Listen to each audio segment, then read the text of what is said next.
Hello good morning students, कैसे हैं सभी। स्वागत है आप सभी का हमारे यूट्यूब चैनल एजुक टीचिंग पर एक बार फिर से। तो स्टूडेंट्स, आज की वीडियो में हम एक्सरसाइज 1.3 एनसीईआरटी का जो सॉल्यूशन है एनसीईआरटी क्लास 9 के लिए हम आज कराने जा रहे हैं। तो आज की वीडियो में जो एक्सरसाइज आपकी है 1.3 है और 1.3 के हम सभी क्वेश्चंस को एक एक करके डिटेल में डिस्कस करने वाले हैं, ठीक है। तो सबसे पहले हम इसमें जानेंगे कि जो रेशनल नंबर होते हैं वो कितने टाइप्स के होते हैं। रेशनल नंबर आपके रिपीटेड भी होते हैं और जो आपके नॉन रिकरिंग और रिकरिंग भी होते हैं, तो इनके बारे में हम बात करेंगे। तो इससे पहले हम डिस्कस कर लेते हैं कुछ टॉपिक्स को, तो उनके बारे में आपको बता देता हूँ। तो जरा समझिएगा जरा ध्यान से। ये एक्सरसाइज आपकी है 1.3 और इससे पहले मैं आपको कुछ समझा देता हूँ। पहले समझते हैं, उसके बाद हम करेंगे, ठीक है। मान लीजिए कुछ नंबर आपके कैसे होते हैं जो आपके रेशनल नंबर में आते हैं। मान लीजिए जैसे कि आपका ये नंबर दे रखा है 0.333333, ये चलता रहेगा कंटिन्यूअसली। मान लीजिए आपका ये नंबर कंटिन्यूअसली चल रहा है, तो हम इसको कितना लिखेंगे, हम इसको लिखेंगे 0.3 और इसके ऊपर लिखेंगे बार। इस बार का ये मतलब होता है कि संख्या जो हमारी है वो रिपीटेड फॉर्म में दे रखी है। समझ में आ रहा है। तो आपका ये कैसे टर्म हो जाएगा, इसमें आपके दो टर्म होते हैं, एक तो होता है टर्मिनेटिंग और दूसरा होता है नॉन टर्मिनेटिंग। तो टर्मिनेटिंग पार्ट क्या होता है और नॉन टर्मिनेटिंग पार्ट क्या होता है, इसे समझ लेते हैं। ये आपका 0.4125 दे रखा है और इसके बाद ये संख्या फुल स्टॉप हो गई यहाँ पर, ठीक है। तो जो हमारी वाली संख्या है, ये वाली हमारी संख्या हो जाएगी नॉन टर्मिनेटिंग। नॉन टर्मिनेटिंग, समझ में आ रहा है। नॉन टर्मिनेटिंग क्या होता है और टर्मिनेटिंग पार्ट क्या होता है, इसे भी समझ लीजिए। ये होता है आपका टर्मिनेटिंग पार्ट, यानी कि टर्मिनेटिंग। समझ में आ रहा है।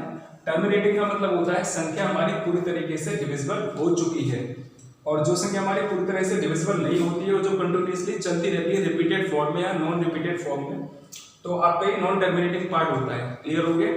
तो ये नॉन टर्मिनेटिंग और टर्मिनेटिंग आपके ये दो प्रकार के नंबर्स होते हैं यहाँ पर। तो इसी के बारे में आपकी ये वाली एक्सरसाइज 1.3 दे रखी है और उसी को हम यहाँ पर क्लियर कराने वाले हैं, ठीक है। तो इसमें पहले वाले क्वेश्चन की तरफ बढ़ते हैं। इसमें तो समझिएगा जरा भाई, पहले वाले क्वेश्चन को हम किस तरीके से करते हैं देखिए जरा। तो आइए स्टूडेंट्स, इसमें हम क्वेश्चन पढ़ लेते हैं क्या लिखा हुआ है। इसमें लिखा हुआ right the decimal form and kind of decimal expansion has. तो इसमें आपको क्या करना है, सबसे पहले तो इन नंबर्स को आपको डेसिमल फॉर्म में चेंज करना है। डेसिमल फॉर्म में चेंज करने के बाद आपको ये बताना है कि आपका ये टर्मिनेटिंग पार्ट है या नॉन टर्मिनेटिंग डेसिमल नंबर है। समझ में आ रहा है सभी को। तो इसमें आपको दो चीजें क्लियर करनी है। सबसे पहले तो आपको इसमें डेसिमल फॉर्म में नंबर निकाल लेना है। निकालने के बाद इसमें क्या करना है, अगर संख्या रिपीटेड फॉर्म में लिखी हुई है और डेसिमल एक्सपेंशन आपका ये चलता ही जा रहा है, यानी कि आपका डेसिमल फॉर्म जो है वो डेसिमल पॉइंट में कंटिन्यूअसली चलता ही जा रहा है, डिविजिबल। क्लियर हो रहा है, यानी कि मतलब कंप्लीटली डिविजिबल नहीं हो रहा है, तो आपका कैसा हो जाएगा, नॉन टर्मिनेटिंग हो जाएगा, जैसे मैंने आपको अभी बताया था। और अगर डेसिमल एक्सपेंशन आपका लिमिटेड नंबर के बाद स्टॉप हो जाता है, यानी कि कंप्लीटली डिविजिबल हो जाता है नंबर, तो आपका कैसा नंबर हो जाएगा, टर्मिनेटिंग हो जाएगा। क्लियर हो गया। तो नॉन टर्मिनेटिंग और टर्मिनेटिंग आपको इसमें बता देना है। तो समझिएगा, सबसे पहले हम डेसिमल नंबर में चेंज कर लेंगे। डेसिमल नंबर के बाद हमें पता चल जाएगा कि ये टर्मिनेटिंग पार्ट है या नॉन टर्मिनेटिंग पार्ट है, ठीक है। तो पहले वाले क्वेश्चन को देख लीजिएगा। इसमें लिखा हुआ है 36/100। इसको डेसिमल में चेंज करिएगा तो आपका क्या आ जाएगा, समझिएगा जरा। डेसिमल में जब चेंज करेंगे तो उसको कितना लिखेंगे, 0.36। ये कंटिन्यूअसली आपका डिविजिबल हो जाएगा। जब ये आपका हो जाएगा तो ये कैसा पार्ट हो जाएगा, ये हो जाएगा टर्मिनेटिंग।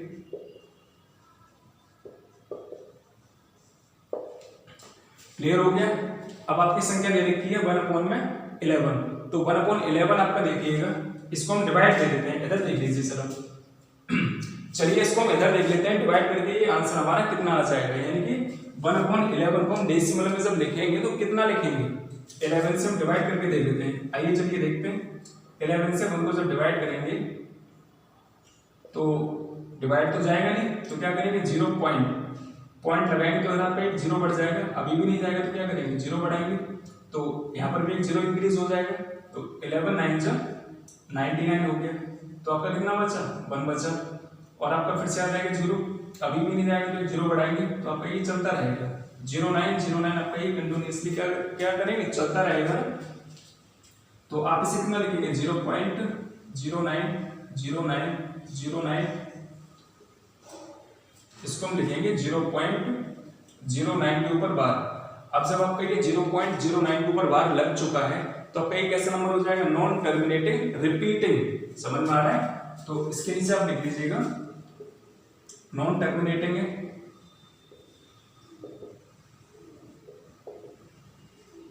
और कैसा नंबर है आपका, रिपीटेड हो रहा है, रिपीटिंग नंबर हो गया ये। समझ में आ रहा है? यानी कि नॉन टर्मिनेटिंग रिपीटिंग नंबर है। आगे आपका ये लिखा हुआ है 4 होल 1/8, तो 4 होल 1/8 को कैसे लिखेंगे, 4 8 जा 32 अपन 33 अपॉन में आ जाएगा 8। और जब आप इसका डेसिमल एक्सपेंशन निकालेंगे तो आपका आंसर कितना आ जाएगा, ये आएगा 4.125।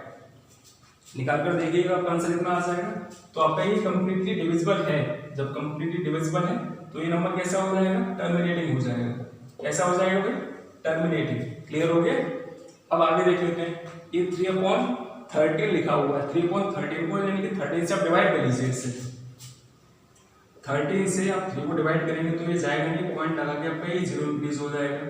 13 2 जा 26, 4 बचे 0 ले लिया, 13 3 जा 39, 1 बचा 0 ले लिया। अब जब नहीं जाएगा तो इधर आपका ये 0 बढ़ जाएगा, बिल्कुल बढ़ेगा।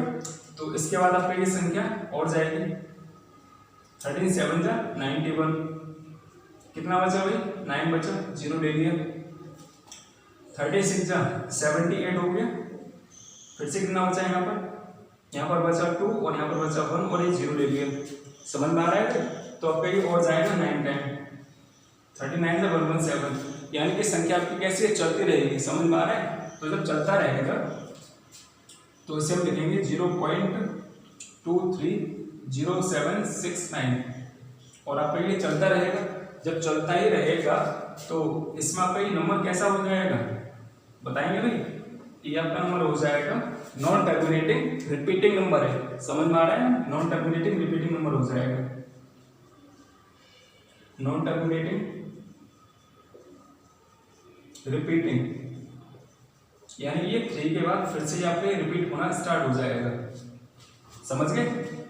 अब आपका ये 2/11 लिखा हुआ, 2/11 को जब लिखेंगे तो कितना आ जाएगा, देखते हैं। 11 से आप 2 को डिवाइड करिए, नहीं जाएगा तो पॉइंट लगा के 0 बढ़ जाएगा। 11 बन जा 11, कितने बचे भाई, 9 बचे 0, 11 8 जा 88, कितना बचा, 2 बचा। देखिए आपकी संख्या फिर से रिपीट होगी, तो आप इसे कितना लिखेंगे, 0.18 के ऊपर बार लगाएंगे। कैसे लगाएंगे देख लीजिए, ये 18 चलता रहेगा तो इसको कितना लिखेंगे, 0.18 के ऊपर बार लग जाएगा। जब आपका 0.18 के ऊपर बार लग गया तो आपकी संख्या कैसी हो गई, ये नॉन टर्मिनेटिंग रिपीटिंग नंबर हो गया। समझ में आ रहा है? नॉन टर्मिनेटिंग रिपीटिंग कैसे होता है, रिपीट अगर हो रहा है नंबर तो रिपीटिंग हो गया। तो उससे आप लिखिएगा नॉन टर्मिनेटिंग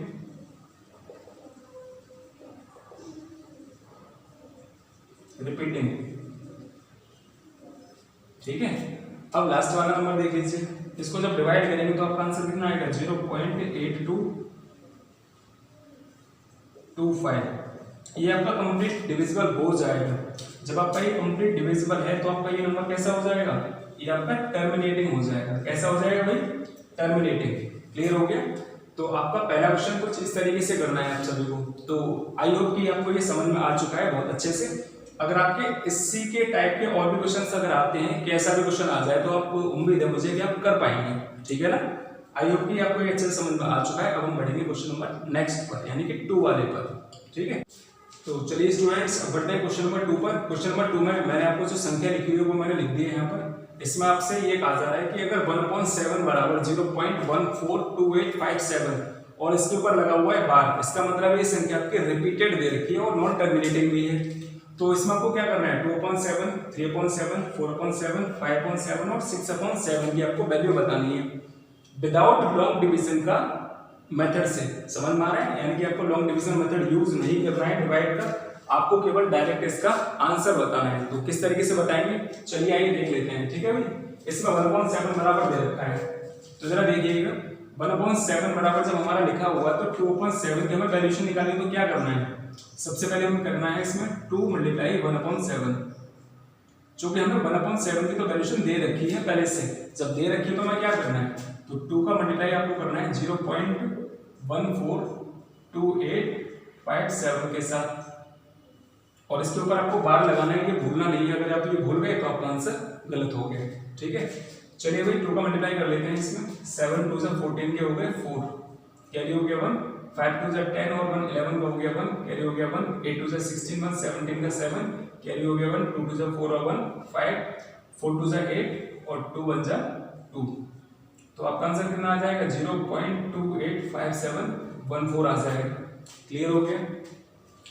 सिमिलरली आपको इसी तरीके से करना है। 1/7 की आपको वैल्यू निकालनी है, लगानी है सॉरी, और 3 दे रखा है तो 3 का मल्टीप्लाई आप करना है इसमें 0.142857 और इसके ऊपर बार लगा हुआ है, बार लगाना मत भूलिएगा, आपका आंसर गलत आ जाएगा। ठीक है भाई, गलत हो जाएगा।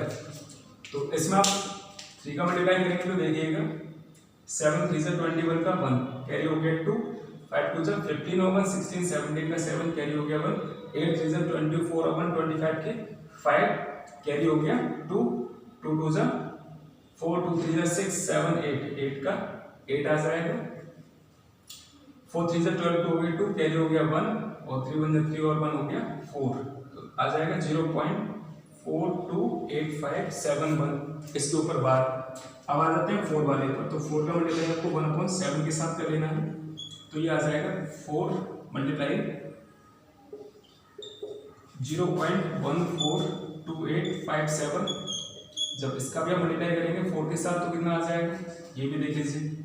4 7 से 28 का 8, कैरी हो गया 2, 4 5 से 20 और 2 22 के 2, कैरी हो गया 2, 4 से 32 34 के 4, कैरी 3, 4 2 से 8 9 10 11 का 1, कैरी हो गया 1, 4 4 से 16 1 17 को 7, कैरी हो गया 1, 4 1 4 और 1 5, तो ये आ जाएगा 0.571428 के ऊपर बार।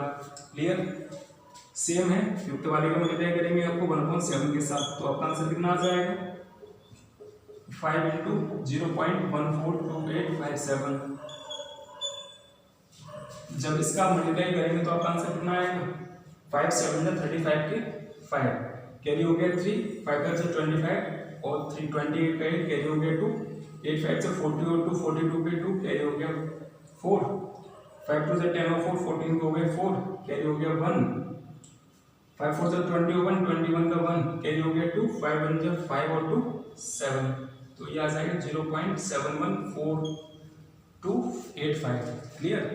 अब 6/7 का करेंगे तो 6/7 का 6 का मल्टीप्लाई 7 के साथ 1/7 के साथ करेंगे तो 6 × 0.142857।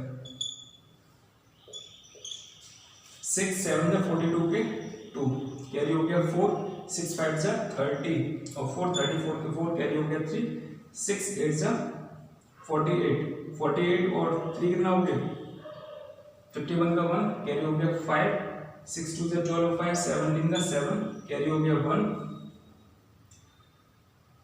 4 6 से 24 और 1 25 के हो गए 5, कैरी कितना हो गया 2 हो गया, 6 1 से 6 और 2 8, ये आ जाएगा 0.857142।